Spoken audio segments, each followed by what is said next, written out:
ನಮಸ್ತೆ ಎಲ್ರಿಗೂ ಸವಿರುಚಿಯ ಆಟ ಚಾನಲ್ಗೆ ಸ್ವಾಗತ. ಇವತ್ತು ನಾನು ಮಾಡ್ತಿರೋ ರೆಸಿಪಿ ವೆಜ್ ಬಿರಿಯಾನಿ. ಹೋಟೆಲ್ಗಿಂತ ರುಚಿಯಾಗಿ ಮನೆಯಲ್ಲೇ ಹೇಗೆ ಮಾಡ್ಕೋಬೋದು ಅಂತ ನೋಡೋಣ.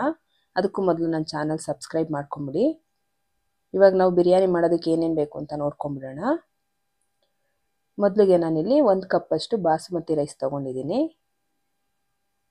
2 ರಿಂದ 3 ಸಾರಿ ತೊಳೆದ್ಬಿಟ್ಟು ನೀರಿನಲ್ಲಿ ಒಂದು ಅರ್ಧ ಗಂಟೆ ನೆನೆಸಿಟ್ಬಿಡೋಣ. ಅಕ್ಕಿ ಮುಳುಗೋಷ್ಟು ನೀರು ಹಾಕ್ಬಿಟ್ಟು ಇಟ್ಬಿಡೋಣ. ಒಂದು ಅರ್ಧ ಗಂಟೆ ಸಾಕು. ಇವಾಗ 5 ಈರುಳ್ಳಿ ತೊಗೊಂಡಿದ್ದೀನಿ. ಈರುಳ್ಳಿನ ಸಣ್ಣ ಸಣ್ಣದಾಗಿ ಉದ್ದು ಕಟ್ ಮಾಡ್ಕೊಂಡ್ಬಿಡ್ತೀನಿ. ಈರುಳ್ಳಿ ಕಟ್ ಮಾಡ್ಕೊಂಡಾಯ್ತು. ಇವಾಗ ನಾನು ಸ್ಟವ್ ಹಚ್ಕೊಂಡು ಒಂದು ಬಾಣಲೆ ಇಟ್ಕೊಂಡಿದ್ದೀನಿ. ಬಾಣಲೆಗೆ ನಾನು 3 ಟೇಬಲ್ ಸ್ಪೂನು ಎಣ್ಣೆ ಸೇರಿಸ್ಕೊಂಡಿದ್ದೀನಿ.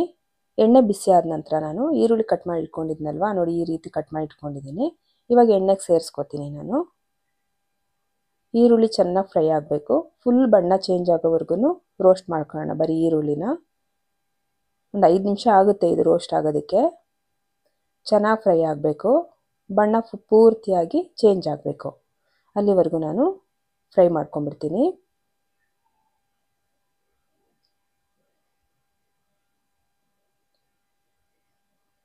ನೋಡಿ ಈ ರೀತಿ ಫ್ರೈ ಮಾಡ್ಕೊಂಡಿದ್ದೀನಿ. ನೋಡೋಕೆ ನಿಮಗೆ ಬಣ್ಣ ಪೂರ್ತಿಯಾಗಿ ಕಪ್ಪಾಗಿದೆ ಅಂತ ಅನ್ಸ್ಬೋದು, ಆದರೆ ಪೂರ್ತಿ ಸೀದೋಗಿಲ್ಲ. ಇದು ಲೈಟ್ ಸ್ವಲ್ಪ ಕಲರ್ ಚೇಂಜ್ ಆಗಿದೆ ಅಷ್ಟೇ. ನೋಡಿ ಈ ರೀತಿ ಆದಮೇಲೆ ನಾನು ನೋಡಿ ಲೈಟ್ ಗೊತ್ತಾಗುತ್ತೆ ನಿಮಗೆ ಕಲರ್ ಚೇಂಜ್ ಆಗ್ತಾ ಇದೆ ಅಂತ. ಇವಾಗ ಒಂದು ಕುಕ್ಕರ್ ಇಟ್ಕೊಂಡಿದ್ದೀನಿ. ಕುಕ್ಕರ್ಗೆ ನಾನು ಇದೇ ಎಣ್ಣೆನೇ ಹಾಕ್ಕೊಂಡಿದ್ದೀನಿ. ಇವಾಗ ಈರುಳ್ಳಿನ ಏನು ಫ್ರೈ ಮಾಡಿಕೊಂಡೆ ಇದೇ ಎಣ್ಣೆ ಸೇರಿಸ್ಕೊಂಡಿದ್ದೀನಿ ಕುಕ್ಕರ್ಗೆ.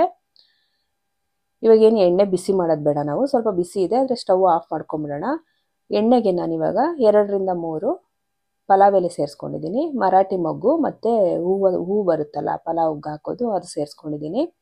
2 ಪೀಸು ಚಕ್ಕೆ ಹಾಕ್ಕೊಂಡಿದ್ದೀನಿ. 2 ಲವಂಗ ಸೇರಿಸ್ಕೊಂಡಿದ್ದೀನಿ. ಇವಾಗ ನಾನು 1 ಈರುಳ್ಳಿನ ಮತ್ತೆ ಸಣ್ಣದಾಗಿ ಕಟ್ ಮಾಡಿಕೊಂಡು ಸೇರಿಸ್ಕೊಂಡಿದ್ದೀನಿ. ಇವಾಗ ನಾನು ಹುರುಳಿಕಾಯಿ ಸೇರಿಸ್ಕೊಂಡಿದ್ದೀನಿ ಸಣ್ಣ ಸಣ್ಣದಾಗಿ ಕಟ್ ಮಾಡಿಕೊಂಡು. ನಿಮ್ಗೆ ಯಾವ್ಯಾವ ತರಕಾರಿ ಬೇಕೋ ಅದನ್ನೆಲ್ಲ ಸೇರಿಸ್ಕೊಳ್ಳಿ. ನಾನಿಲ್ಲಿ ಹುರುಳಿಕಾಯಿ ಮತ್ತು ಗೆಡ್ಡೆಕೋಸು ತೊಗೊಂಡಿದ್ದೀನಿ. 4 ರಿಂದ 5 ಹುರುಳಿಕಾಯಿ, 1 ಕ್ಯಾರೆಟ್ ತೊಗೊಂಡಿದ್ದೀನಿ. ಕ್ಯಾರೆಟು ಸೇರಿಸ್ಕೊಂಡಾಯಿತು. ಎಲ್ಲ ತರಕಾರಿನ ಕಟ್ ಮಾಡ್ಕೊಂಡು ತೊಳೆದು ಸೇರಿಸ್ಕೊಂಡಿದ್ದೀನಿ. ಇವಾಗ ನಾನು ಹಸಿ ಬಟಾಣಿ ತೊಗೊಂಡಿದ್ದೀನಿ. 150 ಗ್ರಾಮ್ ಇದೆ ಹಸಿ ಬಟಾಣಿ. ಬಟಾಣಿನ ಸೇರಿಸ್ಕೊಂಡ್ಬಿಡ್ತೀನಿ. ಸ್ಟವ್ ಆಫ್ ಮಾಡಿದ್ದೀನಿ. ಬಟಾಣಿ ಸೇರಿಸ್ಕೊಂಡಾಯಿತು. ಇವಾಗ ನಾನು ಇದಕ್ಕೆ ಅರ್ಧ ಟೊಮೆಟೊ ಸಣ್ಣದಾಗಿ ಕಟ್ ಮಾಡ್ಕೊಂಡು ಸೇರಿಸ್ಕೊಂಡಿದ್ದೀನಿ. ಇವಾಗ ನಾನು ಅಚ್ಚಕಾರದ ಪುಡಿ ಸೇರಿಸ್ಕೊಂಡಿದ್ದೀನಿ 1.5 ಟೇಬಲ್ ಸ್ಪೂನು. 1.5 ಟೇಬಲ್ ಸ್ಪೂನು ಧನಿಯಾ powder, 1 table spoon garam masala ಸೇರಿಸ್ಕೊಂಡಿದ್ದೀನಿ. ಇವಾಗ ಉಪ್ಪು ಸೇರಿಸ್ಕೊತಾ ಇದ್ದೀನಿ. ಉಪ್ಪು 1 ಸ್ಪೂನಷ್ಟು ಹಾಕ್ಕೊಂಡಿದ್ದೀನಿ. ಆಮೇಲೆ ಮೊಸರು ಸೇರಿಸ್ಕೊಂಡಿದ್ದೀನಿ. ಶುಂಠಿ ಬೆಳ್ಳುಳ್ಳಿ ಪೇಸ್ಟ್ ಕೂಡ ಸೇರಿಸ್ಕೊಂಡಿದ್ದೀನಿ. ಇವಾಗ ಚೆನ್ನಾಗಿ ಒಂದ್ಸರಿ ಮಿಕ್ಸ್ ಮಾಡಿಬಿಡ್ತೀನಿ. ಎಲ್ಲ ಸೇರಿಸ್ಕೊಂಡಾಯ್ತು ನೋಡಿ. ಇವಾಗ 1 ಏಲಕ್ಕಿ ಹಾಕೋತೀನಿ. ಇವಾಗ ಸ್ಟವ್ ಹಚ್ಕೊಂಬಿಡೋಣ. ಸ್ಟವ್ ಹಚ್ಕೊಂಡಿದ್ದೀನಿ. ಇವಾಗ ಸ್ವಲ್ಪ ಪುದೀನ ಸೇರಿಸ್ಕೊಂಡಿದ್ದೀನಿ. ಏಲಕ್ಕಿಕಾಯಿ ಇವಾಗ ಹಾಕ್ಕೊತಾ ಇದ್ದೀನಿ ನೋಡಿ. 2 ಏಲಕ್ಕಿಕಾಯಿ ಹಾಕ್ಕೊಂಡಿದ್ದೀನಿ. ಇದೇನು ಒಗ್ಗರಣೆಗೆ ಹಾಕಿರಲ್ಲಲ್ವಾ, ಒಟ್ಟಿನಲ್ಲಿ ನಾವು ಸ್ಟವ್ ಹಚ್ಚೋದಕ್ಕೆ ಮುಂಚೆ ಇದೆಲ್ಲದನ್ನು ಸೇರಿಸ್ಕೊಂಡು ಚೆನ್ನಾಗಿ ಮಿಕ್ಸ್ ಮಾಡ್ಕೋಬೇಕು. ಸ್ಟವ್ ಮೇಲೆ ಇಟ್ಕೊಂಡಿಲ್ಲ ಅಂದ್ರೂ ಬೇರೆ ಪಾತ್ರೆಗೆಲ್ಲ ಈ ಥರ ಮಿಕ್ಸ್ ಮಾಡ್ಕೊಂಡು ಆಮೇಲೆ ಕುಕ್ಕರ್ಗೆ ಹಾಕೋಬೋದು. ಇವಾಗ ನಾನು ಇದು ಮುಚ್ಚಿಟ್ಬಿಟ್ಟು ಉರಿ ಸಿಮ್ಮಲ್ಲಿ ಇಟ್ಬಿಡ್ತೀನಿ. ಇವಾಗ ಇನ್ನೊಂದು ಸೈಡಲ್ಲಿ ಅನ್ನಕ್ಕೆ ಇಟ್ಕೊಂಡಿದ್ದೀನಿ. ಬಿಸಿ ನೀರು ಕಾದಿದೆ. ಅದಕ್ಕೆ 2 ಹಸಿಮೆಣಸಿನ್ಕಾಯಿ, 2 ಪಲಾವ್ ಎಲೆ, 2 ಪೀಸ್ ಚಕ್ಕೆ, 1 ಮರಾಠಿ ಮೊಗ್ಗು, 2 ಲವಂಗ, 3 ಏಲಕ್ಕಿಕಾಯಿ ಹಾಕಿದ್ದೀನಿ. ನೋಡಿ ನೀರು ಮಳ್ತಾ ಇದೆ. ಇವಾಗ ನಾನು ಅಕ್ಕಿ ತೊಳೆದಿಟ್ಕೊಂಡಿದ್ದೆ ಅಲ್ವಾ, ನೆನೆಸಿಟ್ಕೊಂಡಿದ್ನಲ್ವ, ಅಕ್ಕಿ ಸೇರಿಸ್ಕೊಂಡ್ಬಿಡ್ತೀನಿ. ಅಕ್ಕಿ ಸೇರಿಸ್ಕೊಂಡಾಯಿತು. ಅಕ್ಕಿ ಮಳ್ತಾ ಇದೆ. ಅನ್ನ ಒಂದು 75% ಅಥವಾ 85% ಬೇಯೋವರೆಗೂ ನೀರಿನಲ್ಲಿ ಬೇಯಿಸ್ಕೊಳ್ಳೋಣ. ನಾನು ಹಸಿಮೆಣಸಿನ್ಕಾಯಿ ಲವಂಗ ಎಲ್ಲ ಜಾಸ್ತಿ ಆಗಿಬಿಡುತ್ತೆ, ಮತ್ತು ರೈಸ್ ಜೊತೆಗೆ ಹಾಕ್ಬಿಟ್ರೆ ಅಂತ ಎತ್ತುತ್ತಾ ಇದ್ದೀನಿ.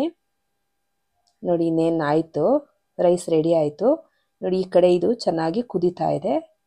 ಮಸಾಲೆ ವಾಸನೆ ಎಲ್ಲ ಚೆನ್ನಾಗಿ ಹೋಗಿದೆ, ಇದು ಹಸಿ ವಾಸನೆ. ಇವಾಗ ನಾನು ಈರುಳ್ಳಿ ಫ್ರೈ ಮಾಡ್ಕೊಂಡು ಇಟ್ಕೊಂಡಿದ್ದೆ ಅಲ್ವಾ ಮೊದಲೇ, ಅದನ್ನು ಸೇರಿಸ್ಕೊತಾ ಇದ್ದೀನಿ. ಈರುಳ್ಳಿ ಫ್ರೈ ಮಾಡ್ಕೊಂಡಿದ್ದನ್ನು ಸೇರಿಸ್ಕೊಂಡು ಚೆನ್ನಾಗಿ ಒಂದ್ಸಲ ಮಿಕ್ಸ್ ಮಾಡಿಬಿಡ್ತೀನಿ. ಮಿಕ್ಸ್ ಮಾಡಾದಮೇಲೆ ನಾನು ಒಂದು ಬಟ್ಲಿಗೆ ಈ ಮಸಾಲೆನ ಎತ್ತಿಟ್ಕೊತೀನಿ. ಒಂದು ಅರ್ಧದಷ್ಟು, ಇನ್ನರ್ಧ ಅಲ್ಲೇ ಬಿಡ್ತೀನಿ. ಅದ್ರ ಜೊತೆಗೆ 2 ಹಸಿಮೆಣಸಿನ್ಕಾಯಿನ ಕಟ್ ಮಾಡಿಲ್ಲ ಹಂಗೆ ಸೇರಿಸ್ಕೊಂಡು ಅದ್ರ ಮೇಲೆ ಅರ್ಧ ರೈಸ್ನ ತೆಗೆದು ಹಾಕ್ತಿದ್ದೀನಿ. ಅಂದರೆ ಇವಾಗ ಏನು ಅನ್ನ ಮಾಡ್ಕೊಂಡಿದ್ದೀನೋ ಅದ್ರಲ್ಲಿ ಅರ್ಧ ತೆಗೆದು ಸೇರಿಸ್ಕೊಂಡಿದ್ದೀನಿ. ಅದ್ರ ಮೇಲೆ ಮತ್ತೆ ಮಸಾಲೆ ಎತ್ತಿಟ್ಕೊಂಡೆ ಅಲ್ವ ಬಟ್ಲಿಗೆ, ಅದನ್ನು ಮಿಕ್ಸ್ ಮಾಡ್ತಾ ಇದ್ದೀನಿ. ಅದ್ರ ಮೇಲೆ ಹಂಗೆ ಹರಡಿಬಿಟ್ಟು ನಾನು ಮತ್ತೆ ಇನ್ನು ಮಿಕ್ಕಿದ ರೈಸ್ ಇದೆ ಅಲ್ವಾ ಅದನ್ನೆಲ್ಲ ಸೇರಿಸ್ಕೊಂಡ್ಬಿಡ್ತೀನಿ. ಸೇರಿಸ್ಕೊಂಡಾಯ್ತು. ಇದನ್ನೆಲ್ಲ ಸಮ ಮಾಡಿಬಿಡೋಣ.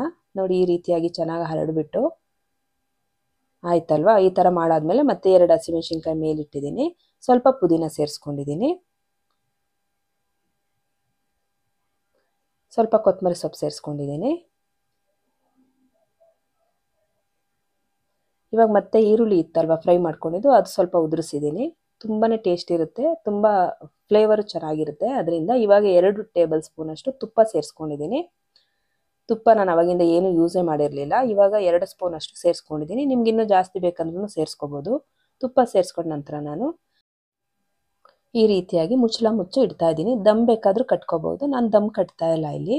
ಒಂದು ಫಾಯಿಲ್ ಪೇಪರ್ ಇದ್ರೂ ನೀಟಾಗಿ ಕಟ್ಬಿಟ್ಟಿಡ್ಬೋದು. ಆದರೆ ನಾನು ಮುಚ್ಚಳ ಮುಚ್ಚಿ 10 ನಿಮಿಷ ಫುಲ್ಲು ಲೋ ಫ್ಲೇಮ್ ಅಂದರೆ ಕಡಿಮೆನಲ್ಲಿ ಇಟ್ಬಿಟ್ಟಿದ್ದೆ. ನೋಡಿ ಈ ರೀತಿಯಾಗಿ ಆಗಿದೆ. ತುಂಬಾ ಚೆನ್ನಾಗಾಗಿದೆ. ಬಿರಿಯಾನಿ ಅಂತೂ ಸೂಪರಾಗಿ ಆಗಿದೆ. ಉದ್ರುದ್ರಾಗಿ ತುಂಬಾ ಚೆನ್ನಾಗಾಗಿದೆ. ನಿಮಗೂ ಕೂಡ ಇಷ್ಟ ಆಯಿತು ರೆಸಿಪಿ ಅನ್ಕೋತೀನಿ.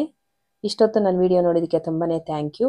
ನನ್ನ ಚಾನಲ್ ಇನ್ನು ಸಬ್ಸ್ಕ್ರೈಬ್ ಮಾಡಿಲ್ಲ ಅಂದರೆ ಸಬ್ಸ್ಕ್ರೈಬ್ ಮಾಡ್ಕೊಳ್ಳಿ, ಲೈಕ್ ಮಾಡಿ, ಶೇರ್ ಮಾಡಿ, ಕಮೆಂಟ್ ಮಾಡಿ. Thank you.